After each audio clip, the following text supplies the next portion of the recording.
There is a grave at the edge of a forgotten village, a grave that no one visits, no one decorates, and no one dares to speak about. People say if you stand near it after midnight, you will hear a girl crying. Not loudly, not angrily, but in a way that feels like she is asking a question no one ever answered. And the most terrifying part is, everyone in that village knows why she is crying.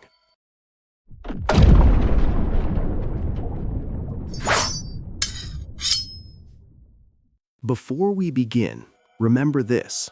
Some stories are not just meant to scare you. They are meant to remind you of something we often ignore. This is not just a ghost story. It is a story about silence, about power, and about what happens when truth is buried deeper than the dead. So listen carefully, because by the end of this story, you might realize that the real horror isn't the ghost at all. The village of St. Darius was small, quiet, and deeply rooted in tradition. Surrounded by tall trees and narrow dirt roads, it was a place where everyone knew each other, and yet no one truly knew the secrets hidden behind closed doors. At the far end of the village, beyond the last row of houses, stood a Christian cemetery. It was old, with cracked stones and leaning crosses, many of which had names long erased by time. But among all those graves, one stood out, not because it was grand, but because it was avoided. It belonged to a girl named Maria. She was only 15 when she died, and yet her story had already begun to fade from people's lips. Not because they forgot, but because they chose to. Maria was once known as one of the brightest souls in the village. She had a soft voice, a kind heart, and a quiet strength that people admired. Her family was poor, struggling to survive day by day, but they carried dignity in their hardship. Maria would often help her mother with household work and still find time to attend church every Sunday. She loved singing hymns, and though she never stood in the spotlight, her presence was felt. People used to say, "That girl has a light in her." But lights are fragile in places where darkness holds power. In the same village lived a man named Victor Almeida. He was 65 years old, wealthy, and deeply connected to political leaders outside the village. His house stood larger than the others, with iron gates and guards who made sure no one entered without permission. To outsiders, he was a respected figure. To the villagers, he was someone you never questioned, because questioning him meant risking everything: your job, your safety, even your place in the village. Maria's father once worked for Victor, doing small labor tasks for little pay. It was through this connection that Victor first noticed Maria. At first, it seemed harmless. He would ask about her studies, give her small gifts, and offer help to the family. For a poor household, such attention felt like a blessing, but blessings can sometimes wear the mask of something far darker. One evening, Maria returned home unusually quiet. Her clothes were dusty, and her hands trembled slightly. When her mother asked what happened, she simply said she had fallen near the fields. It sounded believable, but something in her eyes told a different story. Still, her parents did not push further. In a place where survival depended on keeping peace, questions were often swallowed. Days passed, but Maria changed. She stopped going outside as often. Her laughter disappeared. Even at church, she no longer sang. People noticed, but no one asked, because deep down they already suspected the truth, and the truth was dangerous. Weeks later, Maria tried to speak. Not directly, not clearly, but in fragments. She hinted at something wrong, something painful. Her mother grew worried, and her father's face hardened with concern. When they finally understood who might be involved, fear replaced their anger. Because the man they suspected was not someone they could confront without consequences. Still, one night, Maria's father gathered the courage. He went to Victor's house, determined to demand answers. But what happened there changed him forever. He returned silent, his shoulders heavy, his eyes avoiding his daughter's.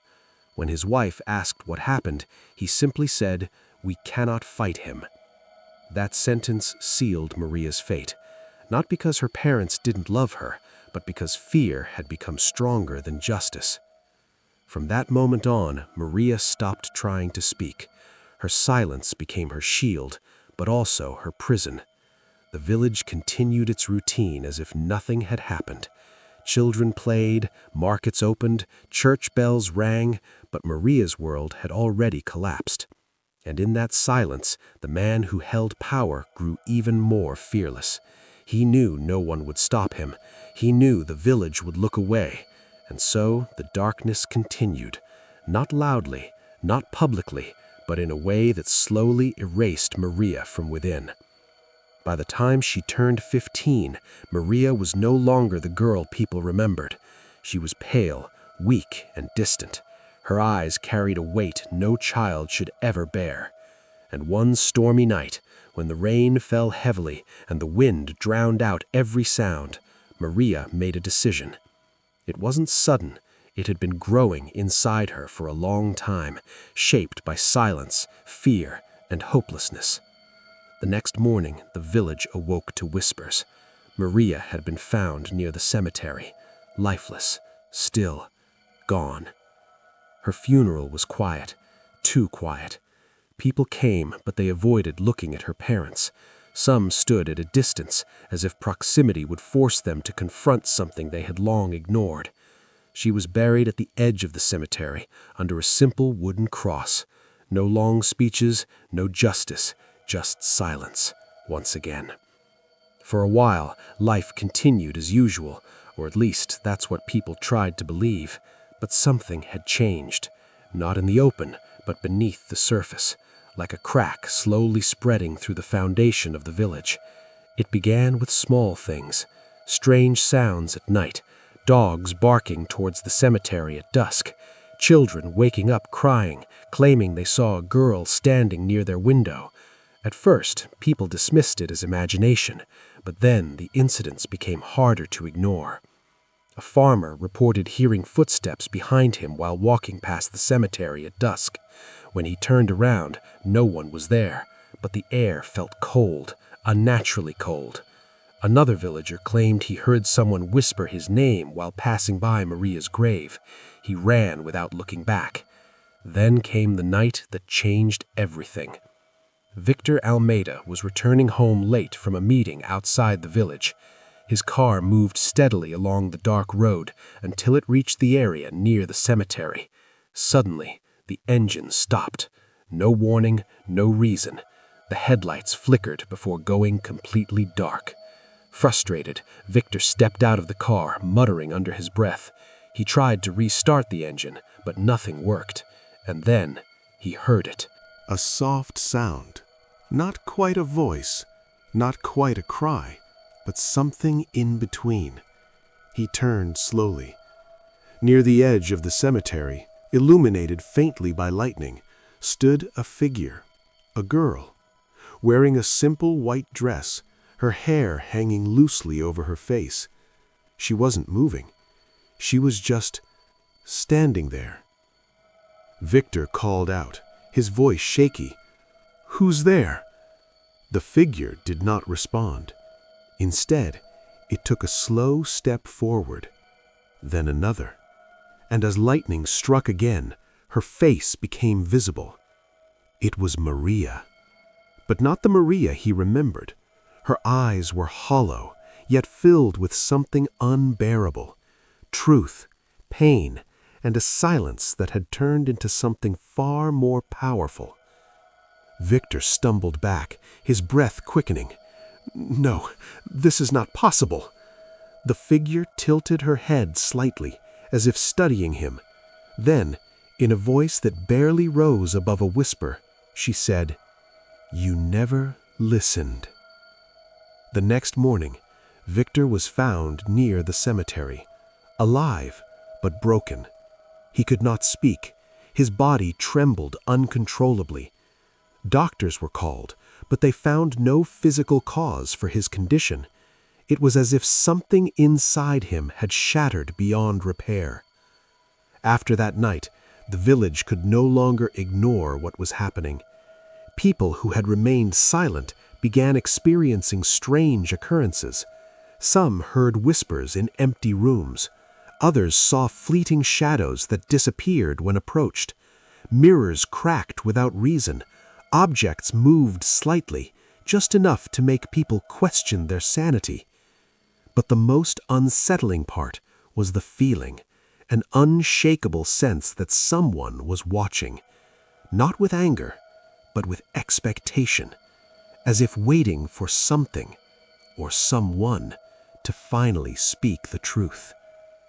Months passed, and fear spread through the village like a slow burning fire.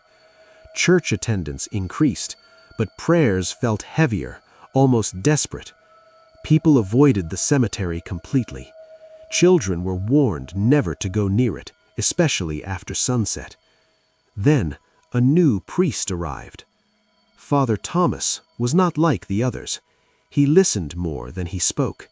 He observed the villagers, noticing the tension in their voices, the hesitation in their words, and slowly he began to ask questions, not directly about the events, but about Maria. At first, no one answered, but silence, once broken, has a way of unraveling everything. One evening, an old woman came forward. She spoke quietly, her voice trembling. She admitted she had seen Maria crying weeks before her death, but chose to say nothing. Then another villager confessed he suspected something was wrong, but didn't want to get involved. One by one, the truth began to surface. Not fully, not perfectly, but enough to form a picture that could no longer be ignored. Father Thomas understood then the village wasn't just haunted by a spirit, it was haunted by its own silence. He organized a gathering at the cemetery. At first, people were hesitant, but fear had already taken hold, and perhaps, deep down, they wanted release. On the chosen day, the villagers gathered around Maria's grave. The wooden cross stood weak and tilted, as if carrying the weight of everything left unsaid. Father Thomas stepped forward and spoke. "This is not a place of fear. This is a place of truth, and truth, no matter how painful, must be faced." One by one, people began to speak, not loudly, not dramatically, but honestly. They admitted what they had ignored, what they had feared, what they had allowed to happen by doing nothing. Tears were shed, voices broke, and for the first time since Maria's death, her name was spoken without hesitation. When it was over, the air felt different, lighter, as if something had finally been acknowledged. That night, the village was quiet, but not in the same way as before. It was a peaceful quiet, not a fearful one. The whispers stopped, the shadows disappeared, and the cemetery no longer felt like a place to avoid. Days later, the villagers replaced Maria's wooden cross with a stone one, strong, steady, and impossible to ignore. It read, "Maria, a voice silenced by fear, a truth remembered by all." And beneath it, "Silence protects injustice. Truth brings peace." From that day forward, the village of St. Darius changed. Not completely, not perfectly, but enough. People spoke more openly, they listened more carefully, and most importantly, they understood that silence is never neutral. Because sometimes, the dead don't return for revenge. Sometimes, they return to be heard. And in the village of St. Darius, being heard came with a cost that no one had expected. At first, after the gathering at the cemetery, everything seemed calm. The air felt lighter, the nights quieter, and for the first time in years, people walked past the graves without lowering their heads in fear. It was as if the village had been holding its breath for too long and finally exhaled. But peace, when built on years of buried truth, does not come all at once. It comes in layers, and sometimes it tests whether people have truly changed. A week after the gathering, Father Thomas began noticing something unusual. Every evening, just before sunset, a small candle would appear beside Maria's grave. No one admitted to placing it there. The villagers assumed it was someone trying to show respect in secret. But the strange part was, not once did anyone see who lit it. The candle would simply be there, flickering gently in the fading light, unmoved by the wind, unseen by human hands. At first, people found comfort in it. They believed it was a sign that Maria's soul had found peace, that perhaps, after all the pain and silence, she had finally been heard. But then, something changed. One night, a young boy named Daniel, who lived near the cemetery, woke up suddenly. He wasn't frightened, but he felt something pulling him toward the window. When he looked outside, he saw the candle glowing brighter than usual, and beside it, a figure. Not clear, not solid, but there, standing still, watching the village. The boy didn't scream, he didn't run. Instead, he whispered, "Are you still sad?" The figure did not move, but the candle flickered, once, twice, and then slowly dimmed. The next morning, Daniel told his parents. They dismissed it as a dream, but deep down, they felt a familiar unease returning. Because if Maria had found peace, why was she still there? Days passed, and more people began to feel it. Not fear. Not exactly, but a presence, a quiet reminder, like someone standing behind you, not to harm you, but to make sure you don't forget something important. Father Thomas understood before anyone else did. Peace is not the same as closure, he said one evening during prayer. We spoke the truth, but truth also demands responsibility. The villagers listened, but many didn't fully understand, until the past began to surface again. One afternoon, a man named Joseph came forward. He had been silent during the cemetery gathering. He had stood at the back, avoiding eye contact, saying nothing. But now he looked different, tired, restless, as if something had been weighing on him heavily. "I didn't tell everything," he admitted. The room fell silent. "I knew more than I said." His voice trembled as he continued, revealing pieces of the past that no one had dared to confirm. Not details of harm, but of knowledge, of warning signs, of moments when intervention was possible and ignored. "I thought staying quiet would protect my family," he said, "but now I see it only protected the wrong person."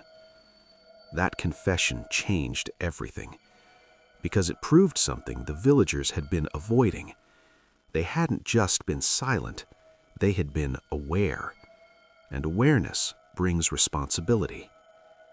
That night, the candle at Maria's grave burned brighter than ever before, and for the first time, more than one person saw her, standing beside the cross, not angry, not vengeful, but waiting, as if asking, "Is that all?"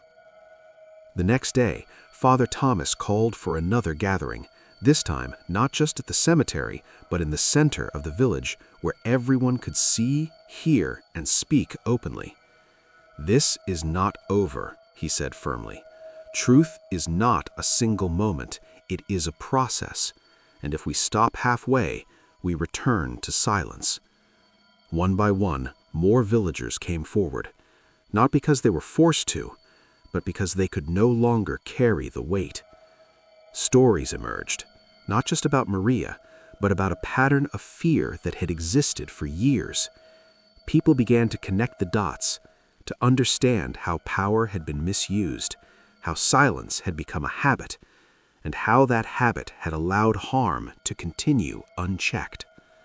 It was painful, uncomfortable, but necessary. And with each truth spoken, the village felt something shift, not outside, but within. That night, for the first time since her death, the candle did not appear. The grave stood still, quiet, at rest. Days turned to weeks, and the strange occurrences stopped completely. No whispers, no shadows, no footsteps in the dark.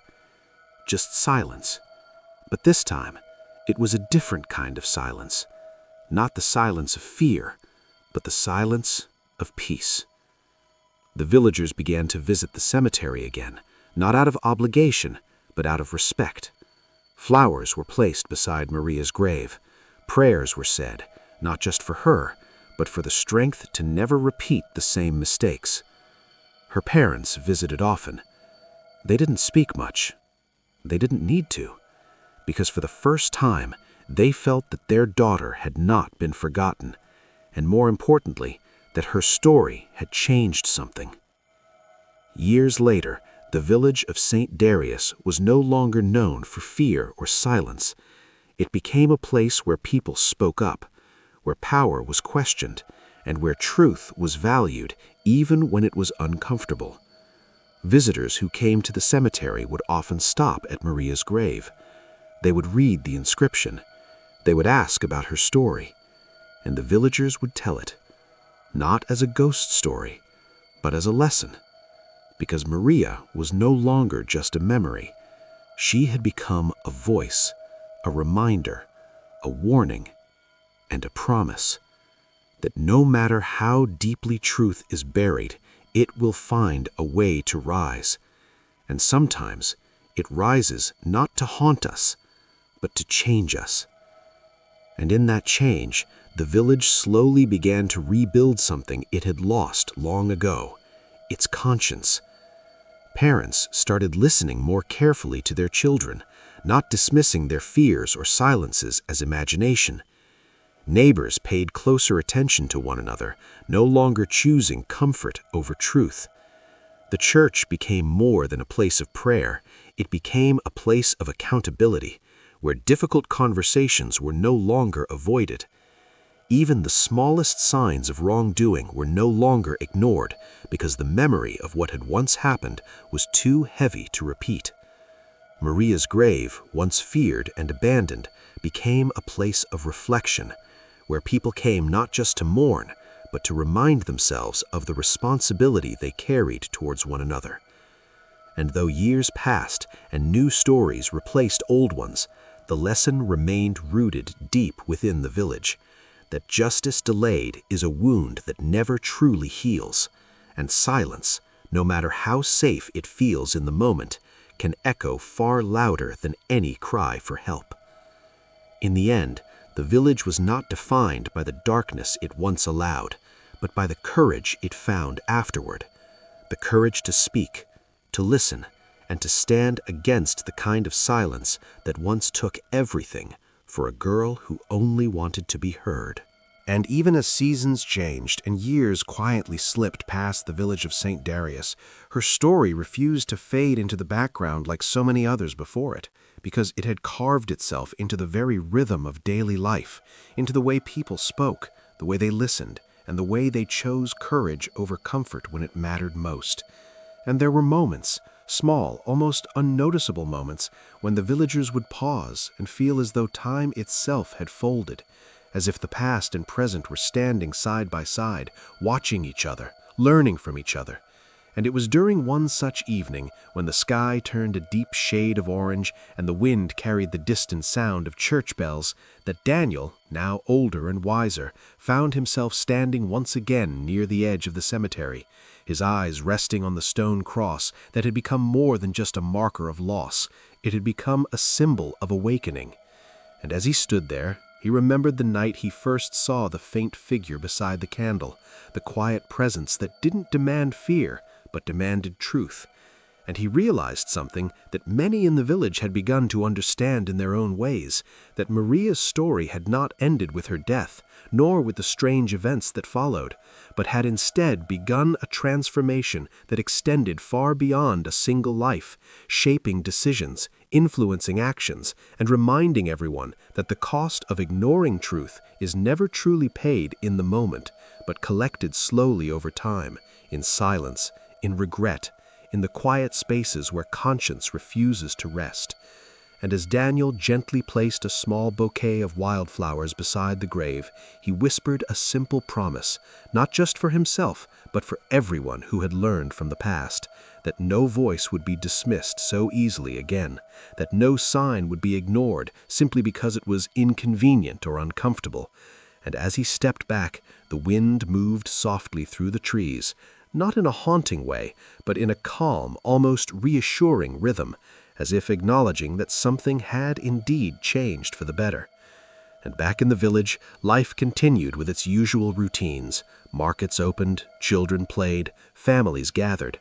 But beneath that normalcy was a deeper awareness, a shared understanding that justice is not an abstract idea reserved for distant places or powerful systems, but something that begins in the smallest choices people make every day, in whether they choose to speak or stay silent, to act or to turn away.